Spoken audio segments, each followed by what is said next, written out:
नमस्कार, मैं रचना शर्मा चढ़ती कला टाइम टीवी देख रहे सभी दर्शकों का स्वागत करती हूं। आप देख रहे हैं हरियाणा के समाचार। समाचारों की शुरुआत से पहले एक नजर आज की मुख्य सुर्खियों पर।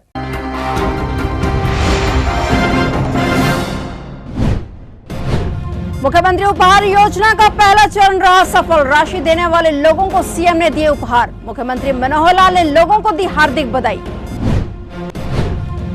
किसान भवन चंडीगढ़ में 3 दिन का हरियाणा एग्रीकल्चर एक्सपो शुरू। कृषि मंत्री जेपी दलाल ने राइजिंग हरियाणा कार्यक्रम का किया उद्घाटन।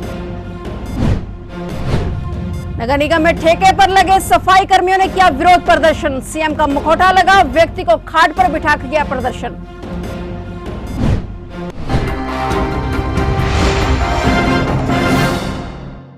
और अब समाचार विस्तार से।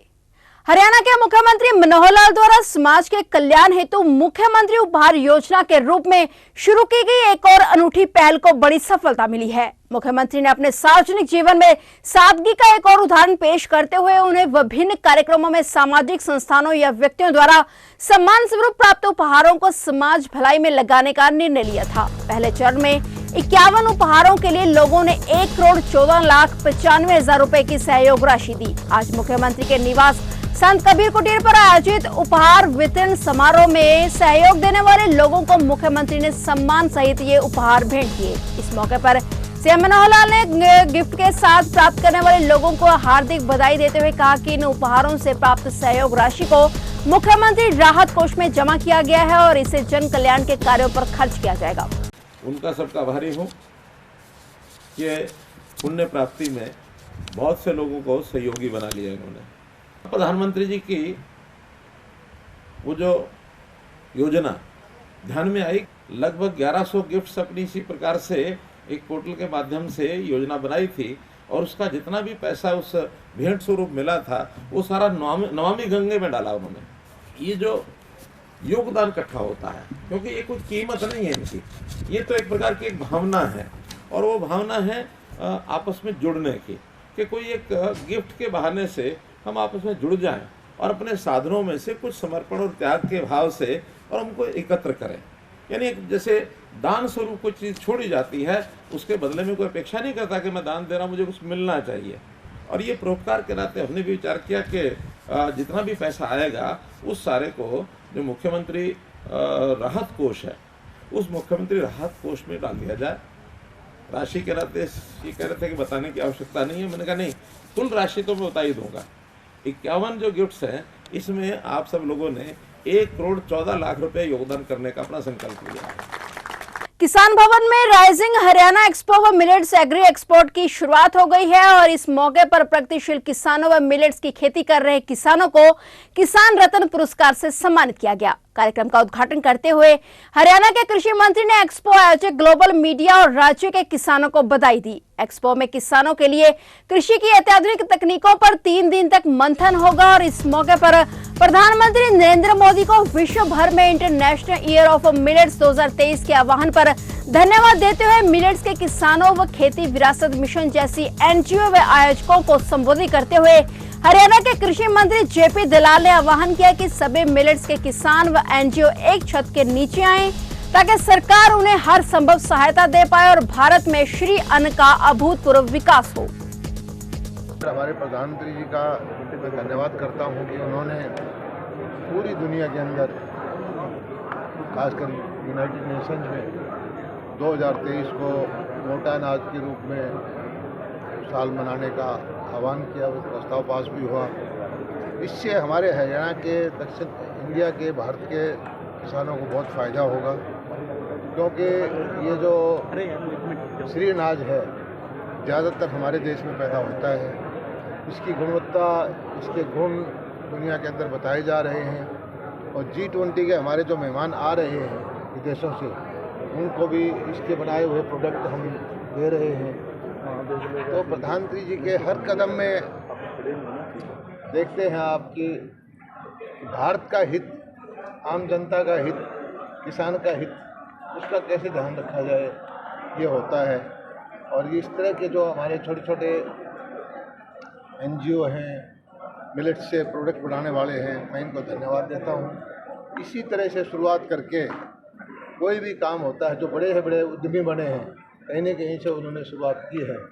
मैं इनको भविष्य के लिए शुभकामनाएँ देता हूँ और आगे ये बढ़ेंगे तो हमारा किसान आगे बढ़ेगा और किसान की आय बढ़ेगी। ये मैं प्रभु से प्रार्थना करता हूँ कि इनका कारोबार खूब बढ़े।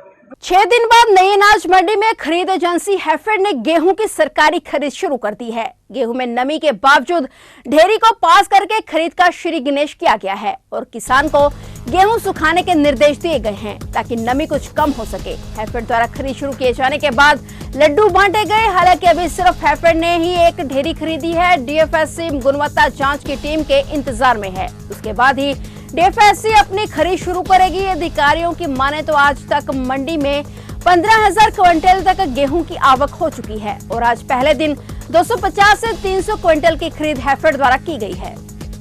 आज जो है वो हैफेड ने परचेज स्टार्ट कर दी है। 15,000 क्विंटल की अराइवल हमारी मंडी में हो चुकी है। तो चारों हमारे गेट्स जो हैं वो चल रहे हैं, ऑपरेशनल हैं, गेट पास काटे जा रहे हैं और आज परचेज जो है वो शुरू कर ये मंडी का सीज़न जो है आज एक तरीके से आधिकारिक उसकी शुरुआत हो गई है। क्या नाम है आपका? राजबल राजबल जी, आप कहाँ से आए? पुंडरी से जी। क्या लेके आए? नहीं हो पाई है। गेहूँ लेकर जी। गेहूँ कितने दिन हो गए आपको? मैं कल के आ रही जी। तो क्या दिक्कतें आ रही है, खरीद क्यों नहीं हो पा रही है? खरीद यहाँ से बोली नहीं आई, यहाँ से कोई चेक करने नहीं आया। चेक करने नहीं आ रहा। चेक करने तो फैला रखी है ये मॉइस्चर ज़्यादा है इसमें? नहीं मच्छर तो चेक ही नहीं करे जी। मच्छर का के बेरा लग गया जी। मच्छर चेक करने के बाद बेरा लग गया। ठीक है जी। क्या नाम आपका? जी रमेश कुमार। क्या दिक्कतें आ रही है, खरीद क्यों नहीं हो रही? दिक्कत कोई आ ही नहीं रहा जी, यहाँ गवर्नमेंट का मुलाजिम। जी, तो आज से खरीद शुरू हुई है? हमारे पास नहीं आया जी, खरीद हुई है ना हुई है उसका हमें नहीं पता है जी। तो क्या कितने दिन से बैठे हैं आप यहाँ? आज चौथा दिन है जी। चौथा दिन है। हाँ जी। तो 1 अप्रैल से शुरू हो चुकी है खरीद। तो फिर अब हमारी तो नहीं रही, एक वीक खरीद नहीं हो पाई। जब कोई आया नहीं जी, खरीद कहाँ से हो गई?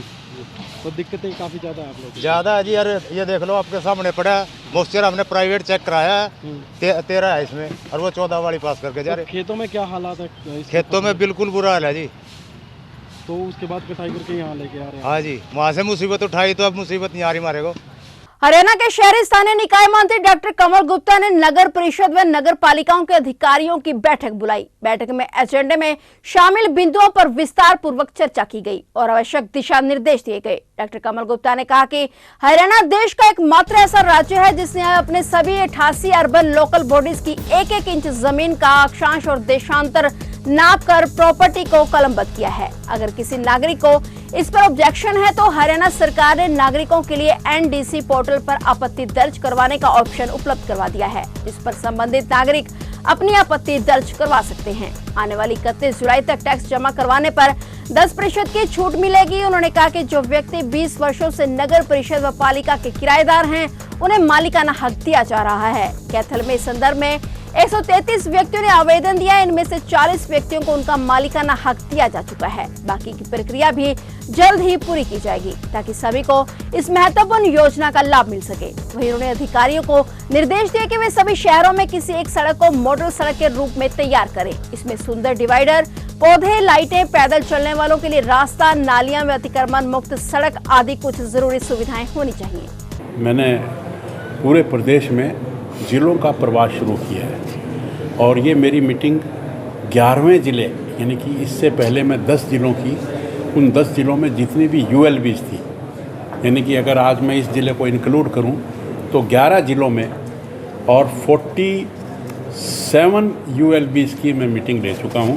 और इस मीटिंग में हमारा जो काम करने का तरीका है, हमारे क्या क्या प्रोजेक्ट्स हैं, क्या क्या पायलट प्रोजेक्ट्स हैं, चाहे वो प्रॉपर्टी आईडी हो, चाहे वो स्वामित्व योजना हो, चाहे वो अनअप्रूव्ड कॉलोनीज़ हों, चाहे वो नगर दर्शन की बात हो, चाहे वो स्वच्छता की बात हो, स्वीपिंग की बात हो, डोर टू डोर कलेक्शन की बात हो, बजट की बात हो कि कैसे बजट को मैनेज करना चाहिए और कैसे शहर को ब्यूटिफिकेशन करने की बात हो, इन सब बातों पर हमने रिव्यू किया है।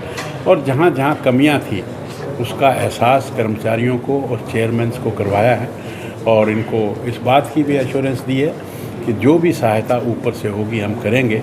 तो इसी के रिव्यू के लिए मैंने ये मीटिंग ली। नगर निगम रोहतक में ठेके पर लगे 450 सफाई कर्मचारी को हटाए जाने और 3 महीने का वेतन रोके जाने के विरोध में ठेके पर लगे सफाई कर्मचारियों ने शहर में प्रदर्शन किया। नगर निगम रोहतक में 8 साल से ये सफाई कर्मचारी लगातार सफाई का काम कर रहे थे। नगर निगम रोहतक के सफाई का ठेका नए ठेकेदार द्वारा ले जाने और उन्हें नए ठेकेदार ने नौकरी पर रखने से मना कर दिया। प्रदर्शन कर रहे इन ठेके पर लगे सफाई कर्मियों का कहना है कि पहले ठेकेदार ने 3 महीने का वेतन भी नहीं दिया और नए ठेकेदार ने एकदम से हटाने का फैसला दे दिया, जिससे उनकी रोजी रोटी संकट में पड़ गई। बता दें कि आपके पूर्व प्रदेश अध्यक्ष नवीन जयहिंद भी इन हटाए गए सफाई कर्मचारियों के समर्थन में उतर आए। उन्होंने भी सरकार से इनके साथ इंसाफ करने की मांग की।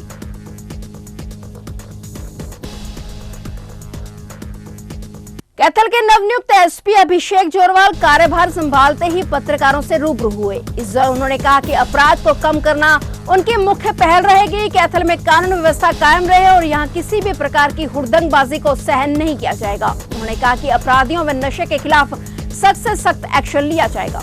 जो प्रायोरिटीज रहेंगी, जैसे मेरे को पता चला कि यहाँ पे प्रॉपर्टी ऑफेंसेस थोड़े जनरली होते हैं, जैसे बर्गलरी होती हैं, स्नैचिंग होती हैं, फिर कैटल थेफ्ट भी होते हैं, ट्रांसफार्मर थेफ्ट भी होते हैं, तो ये प्रायोरिटी एरियाज हमारे रहेंगे।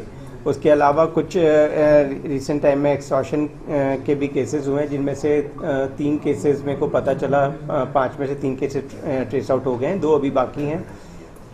उसके अलावा जो चेन स्नैचिंग वगैरह होती हैं और उनके लिए भी मैंने हमारे जो SHOs और CIAs हैं उनको कहा है कि उनको ट्रेस आउट करें, गैंग आइडेंटिफाई करें, प्लस जो ऑनलाइन फ्रॉड्स होते हैं, साइबर फ्रॉड्स होते हैं, उनमें भी आजकल बढ़ोतरी है, तो उनको भी हम कोशिश करेंगे कि अवेयरनेस कैंप भी चलाएं, प्लस उनको ट्रेस आउट करने की कोशिश भी करें। हरियाणा सरकार द्वारा सर पहल की गई है कि अधिकारी अपने कार्यालय में मौजूद रहेंगे ताकि पब्लिक इंटरवेंसी को सुना जाए, तो इसको लेकर भी क्या अधिकारियों को आदेश है? बिल्कुल, ये गवर्नमेंट की शुरू से प्राथमिकता रही है कि जो ऑफिसर्स हैं वो डेली जनता दरबार लगाएं और लोगों को सुने। बेसिकली उसमें ऑफिस में हमें एटलीस्ट डेली हम 11 से 1 बजे तक ऑफिस में ग्रीवेंसेस पब्लिक की सभी अधिकारियों को आदेश है, तो वो मैंने भी सभी SHOs और DSPs को कहा है कि वो जो भी उनके थाने में या लोग आते हैं उनको पूरा सुने और उनकी कंप्लेंट पे एकदम क्विक कार्रवाई होनी चाहिए। जींद जिले के गांव भंबेवा में युवक की गोली मार हत्या कर फरार हुए 2 युवकों को पुलिस ने घेर लिया है और उसके बाद पुलिस और बदमाशों में मुठभेड़ हो गई, जिसमें एक बदमाश के पैर में गोली लग गई, जिसे नागरिक अस्पताल में भर्ती कराया गया। मुठभेड़ में दोनों को काबू कर लिया गया है। बता दें कि बुधवार रात को गाँव लुधाना निवासी साहिल, आशीष व निजामपुर निवासी साहिल और कई अन्य युवक हथियारों के साथ भंबेवा गाँव में पिल्लू खेड़ा रोड पर बने ढाबे पर आए थे। उन्होंने रंजिशन राहुल पर ईंटों के साथ वार कर दिया। उसके बाद ही उसकी कनपट्टी पर गोली मार दी। उसे गंभीर हालत में जींद के सिविल अस्पताल ले जाया गया। यहां से PGI रोहतक रेफर कर दिया गया। वहां उसके इलाज के दौरान मौत हो गई।